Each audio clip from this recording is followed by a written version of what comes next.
ओम नमः सिद्धेभ्यः। ओम नमः सिद्धेभ्यः।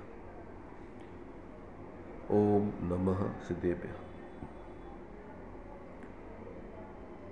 मंगलम भगवान वीरो मंगलम गौतमो गणी मंगलम कुंद कुंदाद्यो जैन धर्मोस्तु मंगलम सर्वमंगल मांगल्यम सर्वकल्याणकारकं प्रधानं सर्वधर्माणां जैनं जयतु शासनं जैनं जयतु शासनं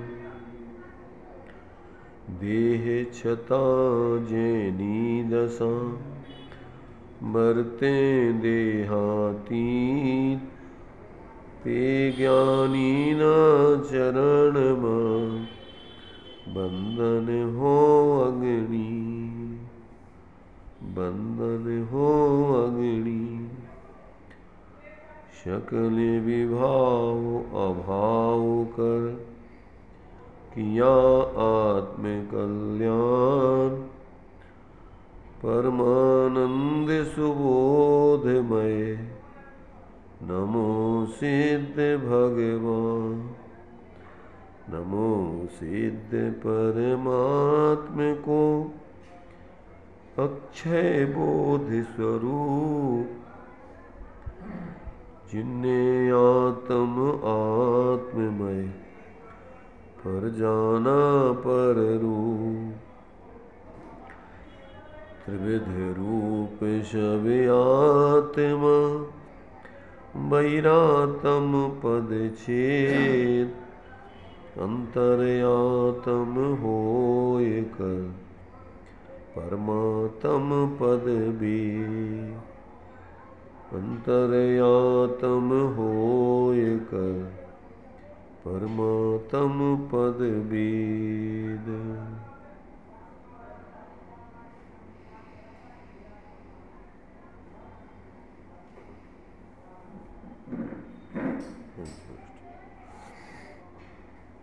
विराग सरिता श्रीमद् राजचंद्र जी के वचनामृतों का संकलन। इसके माध्यम से यहाँ अपनी चर्चा चल रही है। तो ये इसमें जो अभी 700 वचनामृत उनके मूल ग्रंथ में दिए हैं, उसमें से कुछ वचनों को यहाँ संकलित करके इस विराग सरिता में रखा है। जो जीवन उपयोगी खास खास बातें हैं, उनके संबंध में अपनी चर्चा यहाँ पर चल रही है।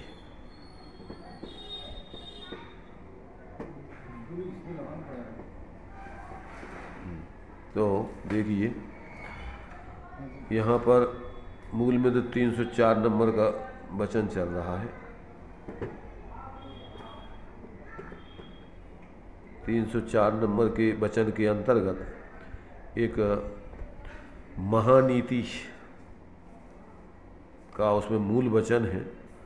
उस महानीति के अंतर्गत जो उत्तर वचन उसमें दिए गए हैं, उनमें से अपन 78 वचन इसमें संकलित हैं। उस 78 वचनों में से अपनी ये चर्चा चल रही है। तो इसमें अभी अपनी 43 नंबर तक के वचन की चर्चा इसमें हो गई। इस 43 नंबर के वचन में अपन ने कल चर्चा की थी कि आजीविका के लिए उपदेशक बनूं नहीं, अर्थात अपने लौकिक जीवन के प्रयोजन को साधने के लिए धर्म का उपदेश आदि नहीं करूं। धर्म का जो उपदेश है वो तो अपने आत्म कल्याण के लिए है, स्वपर कल्याण के लिए है।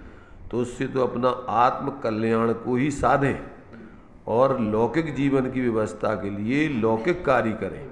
क्योंकि जितने धर्म के कार्य होते हैं वे आत्महित के लिए होते हैं। उनका प्रयोजन जो व्यवहार है धर्म, जिसको अपन व्यवहार धर्म कहते हैं, चाहे स्वाध्याय हो, पूजन हो, और जो भी जितने धर्म के विधान हो, स्थिति हो, पाठ हो, जो कुछ भी कर रहे हैं अपन, उन सब का प्रयोजन अपना आत्महितार्थ, यानी अपनी आत्मशुद्धि, अपने स्वरूप की आराधना, इसके अलावा और कोई लक्ष्य उसमें नहीं होना चाहिए।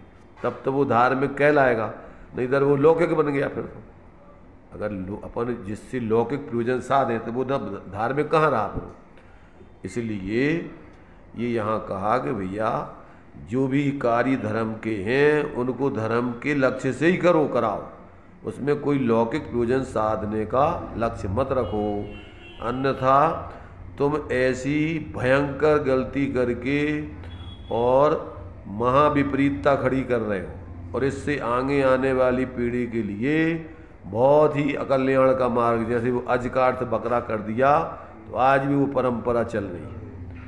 तो ये मिथ्या परंपराएं अगर एक बार चालू कर दो तो फिर आदमी को कल्याण का स्थान खत्म हो जाएगा। सब लोग इससे अच्छा और क्या नहीं होता। फिर तो वडमल जी ने लिखा कि भैया अगर तू भोगों के लिए घर मकान बनाए तो बनाए, पर तू सोचे कि मंदिर ही में वो करने लगे हम, तो फिर हो गया काम फिर तो। इसलिए पाप के कार्य करने के लिए, संसार के कार्य करने के लिए तू देव सास गुरु के स्थान को छोड़ दे।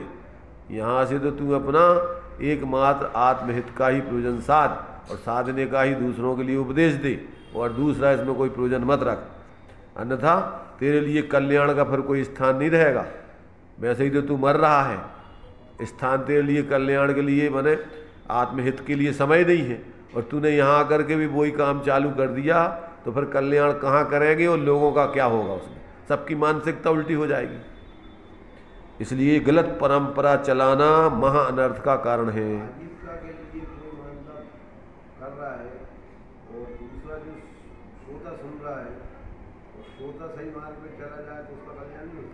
ऐसा है, देखो आज तक कोई भी गलत व्यक्ति से सही हित का कार्य सीखता नहीं है, समझ रहे ना। जो भी गलत व्यक्ति है उससे गलत ही प्रेरणा मिलती है, उससे सही प्रेरणा नहीं मिलती, समझ रहे ना। इसलिए ये मार्ग ऐसा नहीं है कि हम गलत कर रहे तुम सही। बाप बीड़ी पियत रहे बेटा से कह कि बेटा तुम्हें नहीं पीना चाहिए, बेटा मान जाएगा, बेटा मान जाएगा, उसकी होनहार अच्छी हो, परंतु क्या तेरे लिए उचित है ऐसा उपदेश देना? क्या तू योग्य है तेरे लिए कहना? क्या ये तुझे शोभा देता है ऐसा कहना कि तू बीड़ी पी रहा है और कहे कि तुझे बेटा बीड़ी खराब होती, बीड़ी नहीं पीना चाहिए, तो भैया तू क्यों पी रहा है फिर? इसलिए अपन को ये सब उल्टी बातें हैं। तुम जिस चीज़ का स्वयं पालन नहीं कर रहे तुम उपदेश देने के अधिकारी नहीं। इसलिए यहाँ अपन को इन सब चीज़ों को ध्यान रखना चाहिए। चलिए आगे देखिए, अब बचन को राम बाण रखूं, अपन बोलते हैं राम बाण औषधि।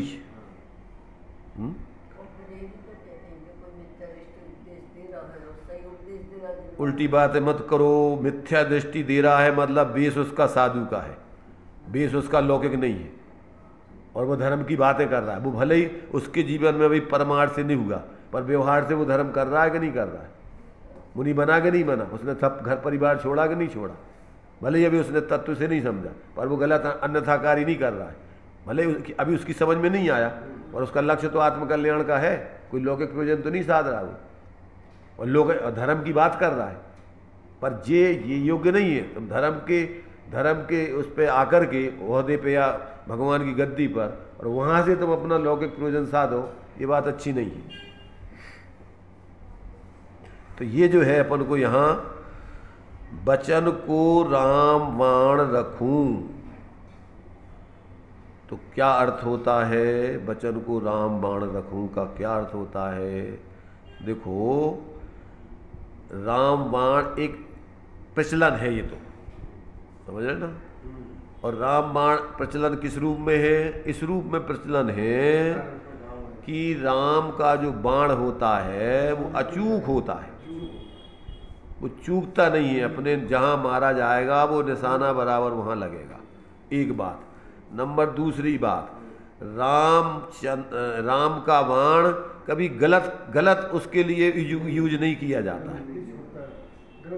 वो अच्छे कार्यों में ही प्रयोग किया जाता है। किसी को मारने के काम में राम का बाण वो चलाएंगे नहीं किसी को। तो ये तो ऐसे ही ज्ञानियों के वचन कैसे होते हैं? दुलमुल नहीं, संशय वाले नहीं। कैसे होते हैं? जो बात बताना चाह रहे हैं उस बात को स्पष्ट रूप से कहेंगे और वही बात उससे सिद्ध होगी। और वो उनका वचन कैसा होगा? कल्याणकारी होगा। उनका वचन कभी भी अकल्याण के लिए नहीं बोला जाएगा। तो ऐसे जिस व्यक्ति के तुम्हारे जो वचन होते हैं वो वचन आप ऐसे आपके होने चाहिए, संशय आदि से रहित और आत्महितकारी। उन वचनों में आपके किसी प्रकार दुल्म, तुम्हें खुद को पता नहीं है और तुम दूसरों से बोल रहे। इसलिए उन वचनों का बराबर तुम्हारे लिए पूरा पता होना चाहिए कि ये वचन बोला जा रहा है, ये वचन इसी अर्थ को सूचित करता है और ये वास्तविक है, तो वो वचन बोलेंगे। बिना समझे कुछ भी नहीं बोल दो। वो जहाँ निशाना लगा रहे हैं, जहाँ लगाने लायक है वहीं लगाएंगे और वो निशाना चूकेगा नहीं। कल्याण के लिए निशाना। हाँ, तो जो बात आप कह रहे हो संशय विभ्रम मोह त्यागने के लिए, दूसरों के हित के लिए, और जैसी है वैसी बात कह रहे हो, उसमें कहीं कोई लाग लपेट बनावटी दिखावटापना कुछ नहीं है। किसी का अहित करने के लिए नहीं है।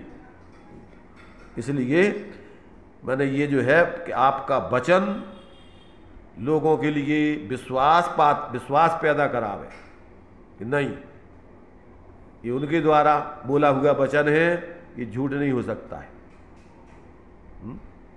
जैसे अपने लिए लोक में सत्यवादी हरिश्चंद्र, जब कोई व्यक्ति ईमानदार होता तो तुम तो सत्यवादी हरिश्चंद्र हो रहे।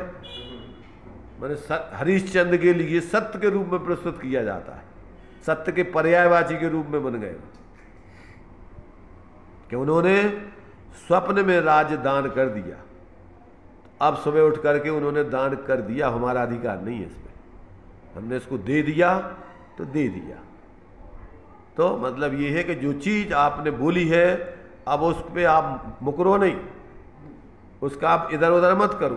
जो जैसा है वैसा आपने, हाँ बात ये सही ऐसी ही है, उसमें किसी प्रकार क्या। हाँ, राजा हरिश्चंद्र है। अरे भाई, उनने स्वप्न में अपना राज्य दान कर दिया था। स्वप्न में, हाँ, उन्होंने स्वप्न में राज्य दान कर दिया। उनको स्वप्न आया कि आज हमने सारा अपना राज्य दान में दे दिया है। तो जब नींद खुली तो जब हमने दान कर दिया तो हमारा इस पर कोई अधिकार नहीं, दान दे दिया।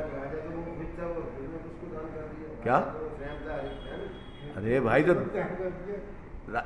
दान कर दिया का मतलब क्या होता है? एक राजा को दान कर दिया। अरे हम ये कह रहे, राज उन्होंने छोड़ दिया, त्याग कर दिया। तो राज छोड़ दिया तो अब छोड़ दिया, खत्म काम। अब उस राज्य का हम अधिकारी नहीं है, बस हो गया काम खत्म।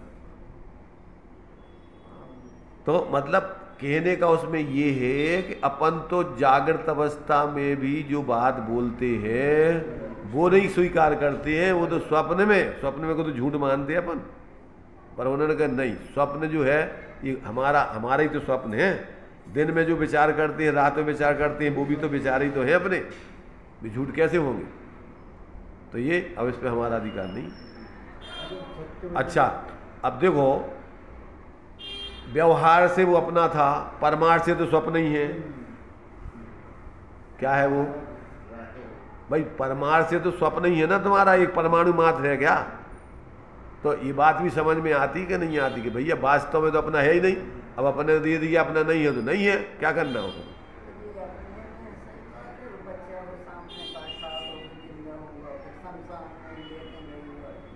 देखो कहानी, माने ये जो कहानी है, ये कहानी अपन ने पढ़ी है, पर इतिहास में ये सब प्रचलन में चल रही है कि उनकी पत्नी भी बिक गई, बच्चा भी बिक गया, और वो स्वयं भी बिक गए।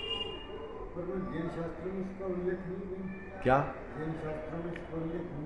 हम ये कह रहे कि जैन शास्त्रों में उल्लेख हो या ना हो, पर ये क्या आपके लिए कुछ प्रेरणा देता है क्या? ये आपके जीवन से कुछ संबंधित है क्या? आपके लिए क्या घटित अपने जीवन के लिए उपयोगी है क्या? तो अपने लिए मूल में तो ये है कि आप वचन बोलो तो नाप तोल करके बोलो, विवेक पूर्वक बोलो, और बोल देने के बाद फिर उस पर ननूनस मत करो कि नहीं नहीं वो ऐसा है वो ऐसा है, वो घुमावे फिरावे की बात मत करो। तो इसलिए आपका वचन क्या है? अचूक बने, जो बोलो वो बिल्कुल सत्य बोलो, यथार्थ बोलो, जो है वैसा बोलो, उसमें कहीं कोई अंदर से दुराव, अंदर कुछ बाहर कुछ, ऐसा नहीं होना चाहिए। आगे आगे आएगा वो, हम आगे खुलासा पूरे हैं उसमें, देखिए आप।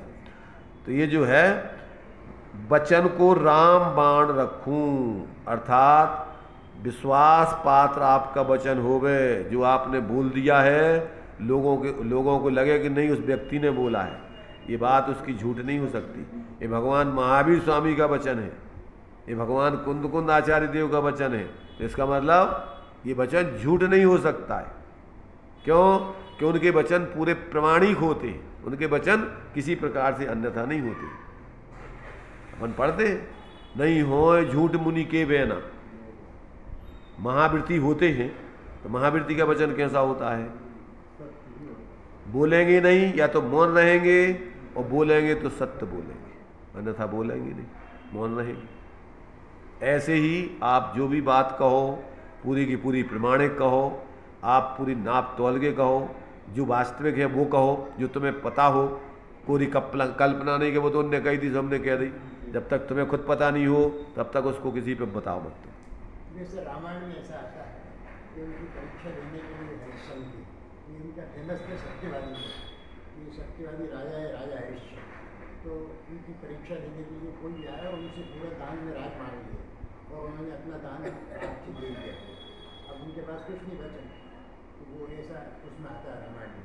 हाँ, मतलब वो भगवान राम के पूर्वज हैं। सुनो, भगवान राम थे ना, अपन उसको यूँ लो, अपने यहाँ तो देव आते हैं परीक्षा लेने, समझे ना? देव ने आके उनकी मानो परीक्षा की, और उनने परीक्षा में कहा भाई हमारे लिए भिक्षा, माने उन्होंने कही मांग ले क्या चाहिए तुझे, मानो सामने वाले ने कहा कि बोलो क्या चाहिए तुम्हें, मांग लो। उसने मांग लिया कि हमें तुम्हारा राज चाहिए, कुछ नहीं बचा, निकल गया घर से, ये लो दे दिया। तो मतलब कहने का मतलब ये है कि जो बोल दिया, अब वो वचन उनके लिए पक्का प्रमाणिक हो गया।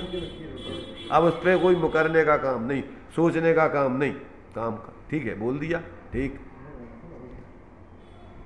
राजा दशरथ ने रामचंद्र जी से बोल दिया 14 वर्ष का वनवास। अब पिताजी की आज्ञा का पालन करना पुत्र का कर्तव्य हो गया। ये तो आज्ञा दी, उनका वचन तो उन्हें कब तक पूरा लेगा, कहते नहीं याद दिलाई कि आपने मुझे वचन दिए थे, तो बोलो तो उनको अधिक रहा है, तो मुझे दिए थे, ये तो ठीक है, मुझे देखता हूँ। तो वही बता रहा है कि जो वचन दे दिया जाए, अब वो नहीं है कि भैया हमने दे दिया था तो वो ऐसा है, अब वो अपनी हमको तो ऐसे ही बोल दिया था उस समय दिया था। तो ये सब चीज परीक्षा नहीं है उसकी, मतलब लड़का मर जाता है और वो मतलब शमशान में काम नौकर हो जाते हैं, उसी से जिंदा रहता है पत्नी। हाँ, हरिश्चंद्र से भी टैक्स के बारे में। हाँ देखो क्या होता है, पैसे भी नहीं होते। सुनो सुनो, उसका जो है अभी उसका पता नहीं है। उसका राज ये है, हिंदू धर्म में दान के बाद दक्षिणा दी जाती है। जब दान के बाद दक्षिणा दी जाती है, और दान के बाद दक्षिणा देने के लिए अब उनके पास कुछ था नहीं, तो क्या करें? तो फिर उनके लिए उन्होंने अपने को बच्चे इनको बेचा, फिर बेच करके नहीं, हाँ बच्चे को बेच दिया, खुद बिक गए, फिर उनके लिए नौकरी करना पड़ी। मरघट में उनके लिए नौकरी दी गई, और जिस समय उनका बच्चा सांप ने काट लिया मर गया था, तो उन्होंने अपनी टैक्स, मरघट का टैक्स चुकाना पड़ता था। तो पत्नी के पास, जैसे उसकी माँ के पास कोई कुछ था नहीं, तो उसने साड़ी का पल्लू तोड़ करके उसको टैक्स चुकाया था, तब जाकर के बच्चे को जलने के लिए अनुमति दी। तो मतलब ये है कि तीनों प्राणी बिक गए, भी बिक गए काय में दक्षिणा देने में, ये बिक गए। तो मतलब वचन का उनके जीवन में पूरी प्रमाणिकता रही। हाँ, किसी प्रकार से उन्होंने कहीं अपने वचनों का और किसी प्रकार से अंदर में उनके कोई भी इस प्रकार की मायाचारी कि अब इसको हम किसी दूसरे रूप में कर दें, ऐसा कोई भाव नहीं है। चलिए आगे आगे। हरिश्चंद्र राजा, उसके अलावा कोई सत्यवादी राजा है, लोग उपमा देते हैं उनकी पूरे। तो अपना जो है वचन की आपकी प्रमाणिकता होनी चाहिए। सामने वाला वचनों के आधार पर लाखों करोड़ों अरबों खरबों के व्यापार चलते हैं, काय के ऊपर चलते हैं। और यही वचन, जैसे मान लीजिए श्रीमद जी के लिए कोई व्यापारी रत्नों का था और वो बोल दिया उसने कि हाँ इस रेट पे हम तुम्हारे लिए रत्न देंगे, और रेटों के दाम बढ़ चुके थे, उसको पता नहीं था। आप बोल दिए तो वो तो वचन है। अब श्री राजचंद जी को पता था कि इसको ये रेट इसके बढ़ चुके हैं और इस रेट पे देगा तो दिवाला निकल जाएगा, तो उन्होंने जो है वो रत्नों को अलग रख दिया और उसके उस जो रुक्का लिखा गया था उस रुक्के को भी उन्होंने जो है रख दिया। पर बाद में जब वो घर गया तो उनके भाई ने कहा कि भाई तुम तो जो है बहुत, ये तो तुमने सब जो है पूरी दुकान मटिया मेट हो जाएगा, ये तो पूरा दिवाला निकल जाएगा। उन्होंने कहा देखो भाई जाओ उनसे कहना। अब वैसे तो अब अधिकारी नहीं है वो, परंतु जब वो आए तो आकर के उन्होंने तो पहले ही से समझ लिया था कि ये बेचारा गरीब है। गरीब का मतलब धंधा है, ये तो मर जाएगा। तो उन्होंने कहा भैया तुम देखो दुखी मत हो, तुम्हारा ये रुक्का है और तुम्हारे सामने ही फाड़ के फेंकते और तुम्हारे रत्न रखे हुए ले जाओ, हमको नहीं चाहिए। राजचंद किसी का खून नहीं पी सकता है, दूध पी सकता है। इसलिए जो है मतलब ये है कि जो सामने वाले ने वचन दे दिया और उस वचन से बंधा हुआ है और वो उसके कारण से दुखी हो रहा है, उन्होंने कहा कोई बात नहीं, भूल से तुम्हारी गलती होगी, पर हमारे लिए इस प्रकार का हमें पैसा, इस प्रकार का हम किसी के दिल दुखा करके हमको आमदनी नहीं चाहिए।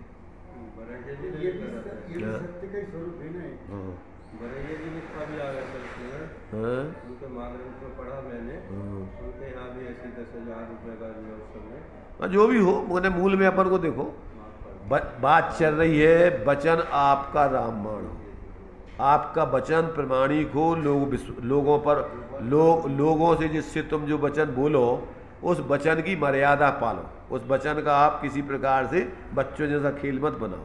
तो आप गंभीरता से कोई वचन बोलो, विवेकपूर्वक बोलो और प्रमाणिक बोलो, ताकि लोगों को उस वचन की तुम्हारी प्रमाणिकता हो, तुम्हारे ऊपर विश्वास हो।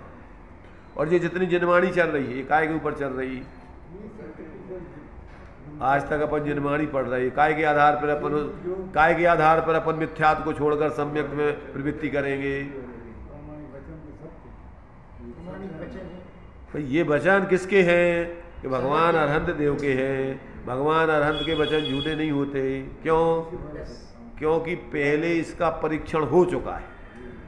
उनके प्रत्येक वचन क्या है? पूरे के पूरे कसौटी पर पूरे के पूरे खरे उतरते हैं, किसी प्रकार उनके वचनों में कोई झूठ नहीं होता है। स्वानुभूति से प्रस्तुत। चलिए आगे जो है, हृदय को आदर्श रूप रखूं। क्या कहा? हृदय को आदर्श रूप रखूं। हृदय को आदर्श रूप रखूं से क्या मतलब होता है? आदर्श कहलाता है दर्पण। आदर्श क्या कहलाता है? दर्पण। स्वच्छ दर्पण आदर्श कहलाता है। तो जैसे दर्पण में जो कुछ सामने होता है वो उसमें स्पष्ट झलकाता है, वो ऐसे ही अपने हृदय में जो जैसी बात अपन ने समझी है वही बात अपनी काय में मन में हो सो वचन उचरिए, वचन हो सो तन सो करिए। तो आपका ऐसा कि अंदर कुछ बाहर कुछ नहीं, आपका हृदय बिल्कुल आपकी खुली किताब हो, आपका जीवन खुली किताब हो, किसी प्रकार से कोई लाग लपेट दुका छिपी का काम नहीं हो उसमें। तो ऐसा आपका हृदय बिल्कुल साफ हो, निर्दोष हो, पवित्र हो, लोग आपके जीवन से जो है प्रेरणा लेकर के और वास्तव में अपना जीवन शोधन करें। जैसे दर्पण को देखकर अपन अपने चेहरे को सुधारते हैं, क्यों? कि दर्पण जो भी बता रहा है वो सही बता रहा है। तो ऐसे ही दूसरे व्यक्तियों के जीवन को, हृदय को देख करके व्यक्तियों के जीवन में परिवर्तन आ जाए कि नहीं ये जीवन है यार बहुत सही। जैसे अपन देखते बच्चे साफ हृदय होते हैं, बच्चों के लिए अपन मानते हैं साफ हृदय होते हैं। क्यों? कि वो कोई मायाचारी छल प्रपंच नहीं जानते। तो ये अपन को जो है अपन जैसे जैसे बड़े होते जाते हैं उम्र में, वैसे वैसे अपन अंदर से कुटिल होते जाते। कौन? कि जो मोही जीव हैं, अज्ञानी जीव हैं, वे बाहर से तो हो गए उम्र में बड़े और अंदर से होते जा रहे हैं बहुत छोटे। क्यों? क्योंकि उनके जितना जितना हृदय पवित्र नहीं, मन गंदा होता जाएगा, पर पदार्थों से भरता जाएगा, झूठ छल प्रपंच से भरता जाएगा, उतनी उतनी तुम्हारी आत्मा दुर्गति की पात होती जाएगी, नीचे होती जाएगी। इसलिए आप अपने हृदय को पवित्र रखें, आदर्श दर्पण के समान स्वच्छ रखें। क्या दर्पण में जैसे क्या है, अपन उसमें पूजन में पढ़ते ना, मुख करे जैसा लखे तैसा कपट प्रीत अंगार। दर्पण में आप जिस प्रकार से जैसा तुम करोगे वैसा दर्पण में दिखेगा। ऐसा आपका हृदय पवित्र हो कि आप जो कुछ भी अंदर हो बाहर आपके झलके। इसके बाद है हृदय को समुद्र रूप रखूं। क्या कहा? हृदय को समुद्र रूप रखूं। क्या अर्थ होता है? देखो, समुद्र की कई विशेषताएं होती हैं। सबसे पहली विशेषता तो समुद्र रत्न, उसके समुद्र के तल में रत्न रखे रहते, रत्न रहते। ऐसे ही अपने हृदय में रत्नत्रय की आराधना चलना चाहिए।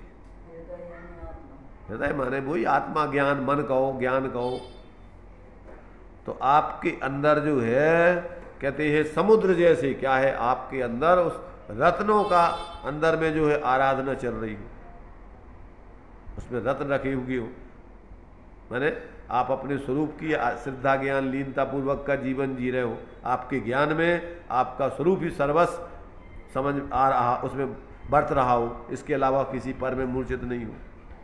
तो ये आप तो पहले तो ये आपका हृदय में माने स्वरूप की ही मुख्यता होनी चाहिए, रत्नत्रय की आराधना उसमें चले। तो एक तो समुद्र का काम है कि उसमें अंदर में नीचे रत्न रहते। दूसरी बात, समुद्र जो है कितना भी उफनाती हुई नदी उसमें आ जाए पर वो कभी नहीं उफनाता, वो कभी भी आकुलित नहीं होता, वो अपना गंभीरता नहीं छोड़ता। कोई कितना भी उसके पास आकर के उसको गाली दो, कुछ भी करे, पर वो प्रभावित नहीं होता है, वो गंभीर रहता है और सबको सहन करता है। सब कुछ उसमें आ जाता है, वो सब उसको शांति से सहन कर लेता है। उसमें किसी प्रकार उतावलापन, उच्छृंखलता, तूफान आ जाए, उसमें कुछ नहीं होता है। हाँ, उसकी जो है एक दूसरी विशेषता, वो गंभीर होता है। तीसरी विशेषता होती है कि उसमें जो कुछ भी गंदगी होती है वो सब किनारों पर फेंक देता है, लहरों के माध्यम से सब अलग उनको दूर कर देता है। ऐसे ही अपने हृदय में सिर्फ अच्छाइयों का अपन उसमें संग्रह करें, बुराइयों को संग्रह नहीं करें। तो ये जो है अपने लिए उस समुद्र से इस प्रकार की जो है अपने जीवन में एक अपन धैर्यवान हो, गंभीर हो, अंदर में अपने हृदय में धर्म की आराधना चल रही हो और अपन किसी प्रकार से बाहर की प्रतिकूलताओं में, पाप आदि के उदय में घबरावे नहीं, प्रभावित नहीं होवे। तो ये आपके अंदर की जो है हृदय की जो है ऐसी जब ऊंचाई होगी तो वास्तव में आपका जीवन क्या है, सुखमय होगा, शांतिमय होगा, निराकुलता में होगा, संसार के सारे दोषों से रहित हो जाएगा। तो ये जो है इनमें अपन को मैंने कुछ क्या क्या उसमें बताना चाह रहे हो उपमा दे करके वो अपन समझें उसमें। तो हृदय को अपन समुद्र रूप रखें। इसके बाद है वचन को, पहले तो दिया था राम बाण और फिर दिया है वचन को अमृत रूप रखूं। क्या करूं? अमृत रूप। अमृत का काम क्या होता है? जग सुहित कर सब अहित हर, श्रुति सुखद सब संशय हरे, भ्रम रोग हर जिनके वचन, मुख चंद्र ते अमृत झरे। आपके वचन हित मित प्रिय, आपके वचनों को सुन करके कितना भी दुखी से दुखी प्राणी हो, परेशान से परेशान हो, उसको समाधान मिल जाए, उसकी समस्याओं का समाधान हो जाए, सारे संशय दूर हो जाएं। तो आपका यदि जीवन पवित्र है तो आपके वचन भी पवित्र निकलेंगे। आपका जीवन गंदा है तो आपके वचन कभी अच्छे नहीं हो सकते। अंदर में दुर्भाव है, दंभ है, अहंकार है, और तुम कहोगे क्षमा वाणी आपके मुंह से निकले है? तो आपकी क्षमा वाणी निकल नहीं सकती। क्षमा वाणी क्षमाधारी के मुंह में से निकलती है। क्रोधी के क्रोध वाणी, मानी के मान वाणी, लोभी के लोभ वाणी। उसके जब भी वचन निकलेंगे, अरे रे ज़्यादा खर्चा नहीं हो जाए, अरे रे ऐसा नहीं हो जाए, उसके वचन बे निकलेंगे। कौन से? लोभ वृत्ति को बताने वाले, मान वृत्ति को। अरे क्या समझता है उसको, तो मैं अच्छों को मैंने पानी पिला दिया। तो दंभी के वचन दंभपूर्ण निकलेंगे। ज्ञानियों के वचन ज्ञानमय होंगे, अमृतमय होंगे, आनंदमय होंगे। सबके लिए एकमात्र उससे उसी की प्रेरणा मिलेगी कि भैया अपन ज्ञान स्वरूप है, आनंद रूप है, अपने लिए कोई घबराने की जरूरत नहीं है। तो उनके वचन कैसे हैं? जग सुहित कर, संसार का हित करने वाले, सब अहित हर, सारे उसकी विपरीतताओं को दूर करने वाले, श्रुति सुखद, अच्छे प्रिय वचन होंगे। जो भी सुनेगा उसको बड़ा आनंद आएगा। क्या सुनने के लिए लालायत रहेंगे प्राणी उसके वचनों को। अपन पढ़ते नीति में कि कौआ का से लेत का, कोयल का खोदे, और मीठी बाणी बोल कर जग अपनो कर ले। का मतलब? कौआ का ले कोई से काँव काँव करके, और कोयल का दे कोई गिलाने अच्छी मीठी कोई कू वचन बोल के। पर कोयल की वाणी सुन करके जगत क्या करते हैं? उसे उसको अपना बना लेते, आत्मी हो जाते, उसके मित्र हो जाते।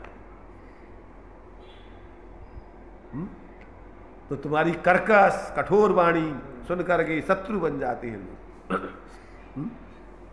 कौआ को लोग अपशकुन मानते बोलना। अरे कौआ, सुबह सुबह कौआ देख गा बोल गा। सत्य बोलते तो कठोर वाणी भी बोलेंगे। देखो क्या है, सत्य कठोर होता नहीं है पहली चीज। सत्य तो कठोर नहीं होता। तो हम ये कह रहे तुम सत्य जो बोलोगे तो वो सत्य होगा ही नहीं तुम्हारा। जो तुम बोल रहे हो कठोरता से, तो वो सत्य कहाँ रहा? भाई सत्य तो जब ही कहलाएगा कि जब उसको विनम्रता पूर्वक बोलोगे। इसलिए वो सत्य भी झूठ है जिससे दूसरे का हित हो रहा।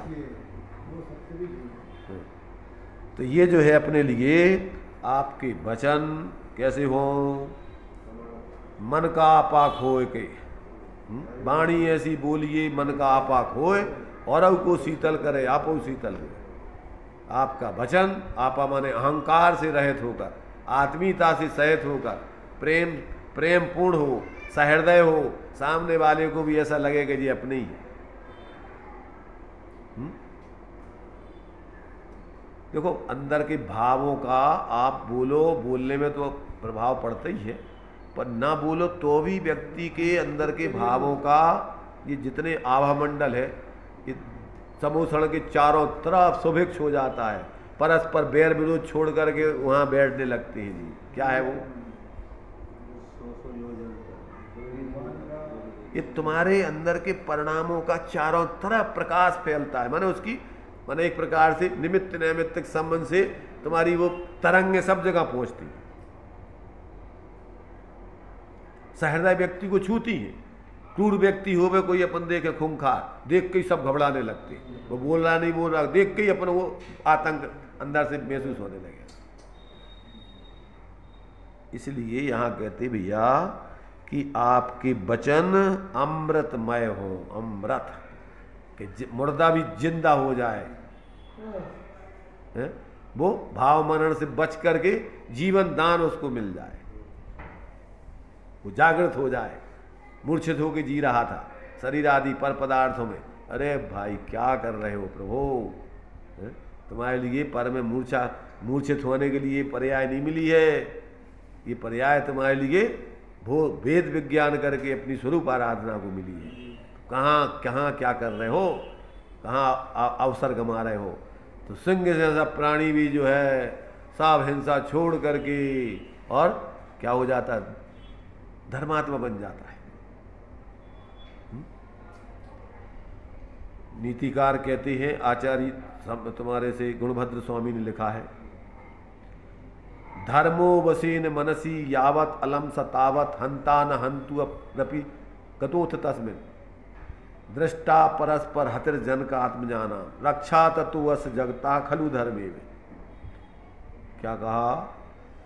धर्मो वसेन मनसी यावत, जब तक जिसके हृदय में धर्म का निवास रहता है, जिसके हृदय में धर्म बसता है, धर्मो वसेन मनसी यावत, हृदय में जिसकी, मन मन हृदय में, आत्मा में, जब तक उसके हृदय में धर्म का वास होता है, हंता न हंतुरपि, अपने मारने वाले को भी क्षमा कर देता है वो, हंता न हंतुरपि, और गतोथ तस्मिन, और जब हृदय में से धर्म निकल जाता है तो परस्पर हतिर जन का आत्मा जाना, परस्पर में पुत्र पिता को मार डालता है, पिता पुत्र को मार डालता है, ऐसा देखा गया। यहाँ पे जो धर्म यहाँ पे धर्म अपने से स्वभाव यहाँ पे क्या लिया, यहाँ पे स्वभाव ही रहेगा। क्या रहेगा वो? अरे जिसके हृदय में धर्म है, वस्तु का स्वरूप समझ में आ गया है, तो अब वो किसी के प्रति दुर्भाव करेगा? अरे भाई सबके यहाँ वही है, स्वभाव है उसका। धर्म माने वस्तु स्वभाव ही है, तो धर्म माने क्या? अपन लोक में भी मानो धर्म माने भैया दया परोपकार, तो वो भी तो धर्म माने स्वभाव है आत्मा को दया। हिंसा करना धर्म थोड़ी है। तो उसमें तुम्हारे हिंसा करने वाले, अहित करने वाले को भी क्षमा कर दो। गांधी जी को गोली मारी के, हे राम इसको क्षमा कर देना। और तुम्हारे से जैसे भी ईसा मसीह को है सूली पे चढ़ा दिया, अरे बेचारे भोले समझ नहीं रहे हैं, इनको प्रभु क्षमा करना। क्या है? जाने नहीं रहे ना क्या अपन कर रहे जो काम किया ही है, उनका झूठा थोड़ी है। देखो भाई, अपन अपन अपन अपन ये बताओ कि इतने अपने जितने तीर्थंकर भाई वे सब धर्म का उपदेश दे गए, और धर्म उनके नाम पर कितने मतांतर चल रहे हैं, मरवे मारवे को तैयार है एक दूसरे को, सब काफिर घोषित कर रहे हैं कि ये कंजास्ट हैं, ये कैसे हैं, ये बिल्कुल रोटी बेटी का व्यवहार करने लायक नहीं है, ये कौन के वचन निकल रहे हैं, ये महावृत्तियों के वचन निकल रहे हैं।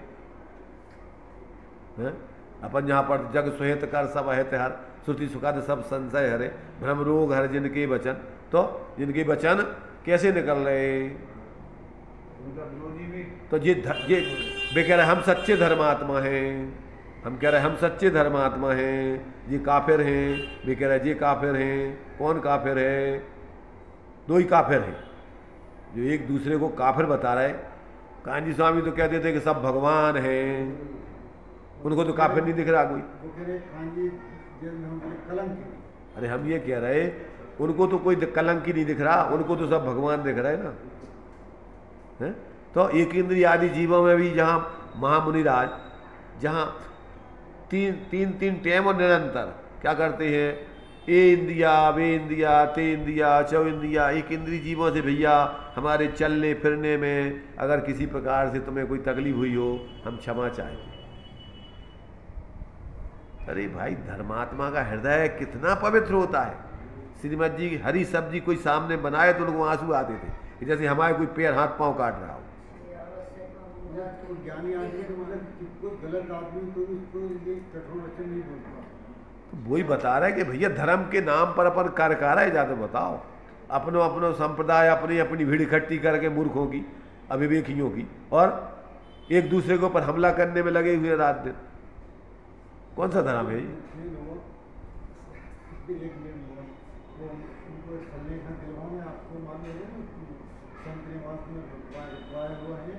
उनको 72 वो कीमो लगी, कैंसर हुआ उनको 35 साल की लेडीज है, 35-38 साल की लेडीज है। एक्चुअली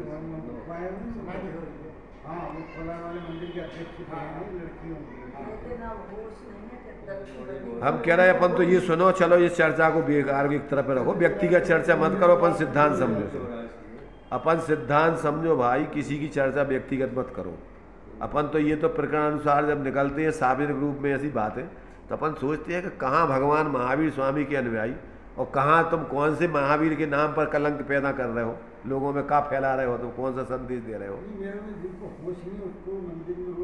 अरे हम ये कह रहे हैं अपन छोड़ो, अपनी भावना अपन अच्छी रखो पवित्र, वो होश है कि नहीं, तुम्हें तो होश है कि नहीं, तुम अपने होश में रखो भैया को कल्याण हो। अपन बोलते ही है सुखी रहे सब जीव जगत के, कोई कभी ना घबरावे, बैर पाप अभिमान छोड़ जग नित्य नई मंगल गावे, घर घर चर्चा रहे धर्म की, दुष्कृत दुष्कर हो जावे, ज्ञान चरित उन्नत कर अपना मनोज जन्म फल। तो अपन तो पवित्र भावना रखो, उनका कर रहा हो बे जाने, भी समझ रहे कि नहीं समझ रहे उनकी बे जाने, पर अपन तो रखो भैया सबका कल्याण, सब सुखी हो, सब अपने दुर्भाव को छोड़कर दुर्जन कुकुम सब छोड़ के और एक सही सत्य के मार्ग पर आकर सुखी रहे। अपना कहा उसमें कहा जा रहा हो ऐसी भावना में है। अब होनहार अच्छी हुई है तो सुधर जाओ, नहीं हुई है तो तुम जानो, पर हम क्यों अपना मुंह खराब करें, हम क्यों अपने विचार खराब करें, हम अपना उपयोग खराब क्यों करें। अपन तो ये सोचो कि भैया सब सुखी हो।